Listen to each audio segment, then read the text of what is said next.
Patay ang isang lalaking miyembro umano ng gang matapos barilin ng mga pulis. Ang kwento ng mga pulis, unang bumunot ng baril ang lalaki. Pero kinokontra ito ng mga kaanak ng nasawi.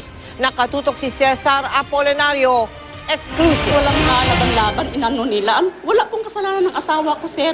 Ito ang hinagpis ng misis ni Joffrey Lucero, 33 taong gulang na namatay nung Biyernes ng gabi matapos pagbabarili ng mga pulis ng QCPD malapit sa kanilang bahay sa barangay Old Balarac, Quezon City. Sabi ni Aling Lita, pinagbabaril daw ng mga pulis ng malapitan ang kanyang mister sa mismong araw ng kaarawan nito.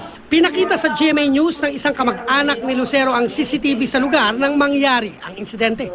Nandun daw siya sa may tindahan kasama ng ilang kamag-anak at kapitbahay nang maganap ang pamamaril.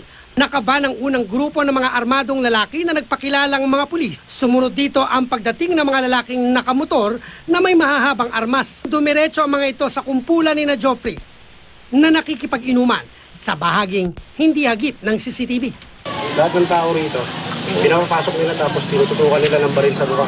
Pag takbo nila, binaril na agad si Tito. Noong mga oras na may kumusyon dito sa lugar na ito, karamihan sa mga saksi ay nakatayo rito sa harap ng tindahang ito.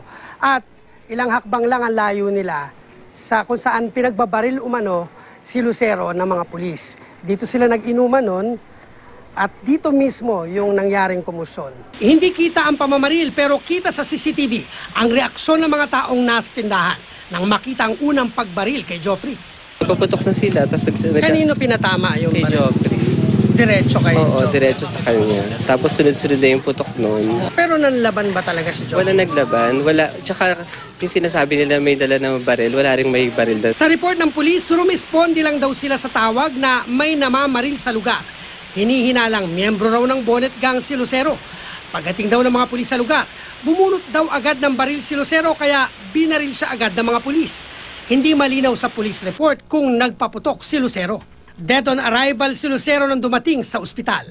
Tinanggi naman ng barangay na may naulat sa kanila na indiscriminate firing nung Biyernes ng gabi bago ang insidente. Tumanggi pa rin magbigay ng pahayag ang mga pulis ng QCPD-6 pero buo na ang pasya ng pamilya na magsampa ng reklamo. Tiniyak naman ni QCPD Chief Guillermo Eleazar na paiimbestigahan niya agad ang pangyayari. Cesar Apolinario, nakatutok, 24 oras.